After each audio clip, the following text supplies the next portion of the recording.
دوستو آج میں پاکستان کی جس شخصیت کے بارے میں بات کرنے جا رہا ہوں وہ ڈرامہ نگار ہیں، افسانہ نگار ہیں اور فن اداکاری سے بھی وابستہ رہے ہیں۔ وہ ناول نگار بھی ہیں اور خبرات میں کالم بھی لکھتے ہیں، لیکن ان کا سب سے نمایاں تعارف یہ ہے کہ وہ ایک سفر نامہ نگار ہیں اور بلا اتفاق اردو کے مقبول ترین اور سب سے زیادہ پڑھے جانے والے سفر نامہ نگار ہیں۔ ان سب چیزوں کے ساتھ ساتھ 90 کی دہائی کے آس پاس پروان چڑھنے والی پاکستانیوں کی ایک پوری نسل کے وہ چاچا جی ہیں۔ جی ہاں دوستو، آج میں بتانے جا رہا ہوں آپ کو مستنصر حسین تارڑ صاحب کے بارے میں۔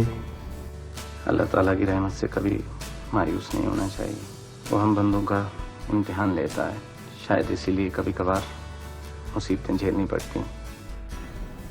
مستنصر حسین تارڑ 1 مارچ 1939 کو لاہور میں پیدا ہوئے ہیں۔ آپ کا نام آپ کے ماموں نے رکھا ہے۔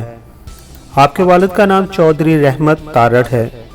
آپ کے والدین کا تعلق دریائے چناب کے کنارے ایک گاؤں جگالیہ سے تھا۔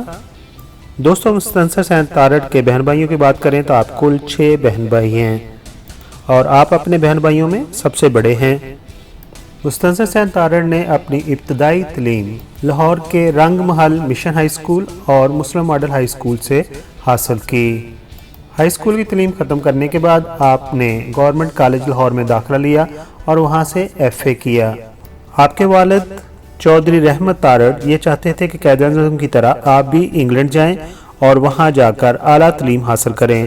اس طرح آپ کی تقریباً عمر 22 سال تھی جب آپ لندن چلے گئے۔ مستنصر حسین تارڑ نے برطانیہ کے علاوہ یورپ کے دوسرے ممالک کا بھی رخ کیا، جہاں پر آپ نے فلم، تھیٹر اور ادب کو نئے زاویے سے سمجھنے، پرکھنے اور برتنے کا طریقہ سیکھا۔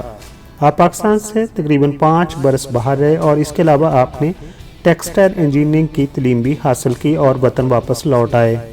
آپ کو زمانہ جوانی سے ہی سیاحت کا بہت زیادہ شوق تھا اور اس سلسلہ میں آپ ماسکو روس بھی گئے اور وہاں پر آپ نے یوتھ فیسٹیول میں اپنی آبزرویشن کو ایک سفر نامے کی شکل میں لکھا۔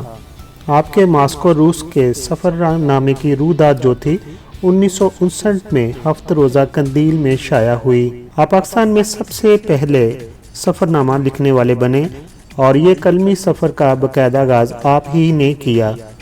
مستنصر حسین تارڑ 1969 میں یورپی ممالک کی سیاحت پر روانہ ہوئے اور وہاں پر واپسی پر جب پاکستان پہنچے تو انہوں نے اپنے سفر نامے کو نکلے تیری تلاش کے نام سے لکھا۔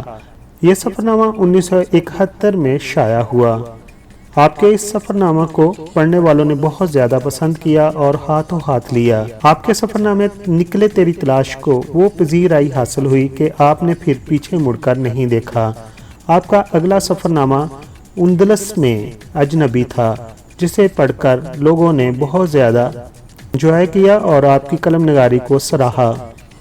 پاکستان کے مختلف مشہور و معروف رائٹر یہ کہتے ہیں کہ تارڑ کے سفر نامے قدیم اور جدید سفر ناموں کا سنگم ہوتے ہیں۔ آپ کے 42 برسوں میں 30 سفر نامے شائع ہوئے، جن میں 12 صرف پاکستان کے شمالی علاقوں کے بارے میں ہیں۔ پاکستان کی بلند ترین چوٹی K2 پر ان کا سفر نامہ اس قدر مقبول ہوا کہ 2 ہفتے میں پہلا ایڈیشن ختم ہو گیا تھا۔ پاکستان کے شمالی علاقے سے ان کے گہرے تعلق کی بنا پر وہاں کی ایک جھیل کو ان کے نام سے منسوب کر دیا گیا اور اس جھیل کا نام رکھ دیا گیا تارڑ جھیل۔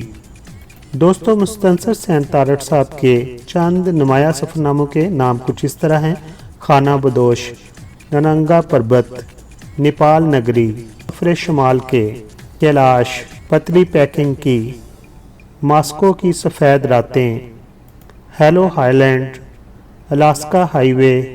مستنصر حسین تارڑ صاحب نے ناول نگاری میں بھی اپنی قسمت آزمائی اور ان کا پہلا ناول تھا پیار کا پہلا شہر۔ آپ کے اس ناول کے تقریباً 50 سے زائد ایڈیشن شائع ہو چکے ہیں اور اس ناول کو بیسٹ سیلر کا خطاب بھی مل چکا ہے۔ اس کے علاوہ آپ کا ناول بہاؤ اور ناول راکھ دونوں ہی عوام نے بہت زیادہ پسند کیے ہیں۔ ان کا ناول راکھ جو ہے اس کو 1999 میں بہترین ناول کے زمرے میں وزیر اعظم ادبی ایوارڈ کا مستحق گردانا گیا ہے۔ آپ کے ناول راکھ کا بنیادی موضوع سقط ڈاکہ ہے۔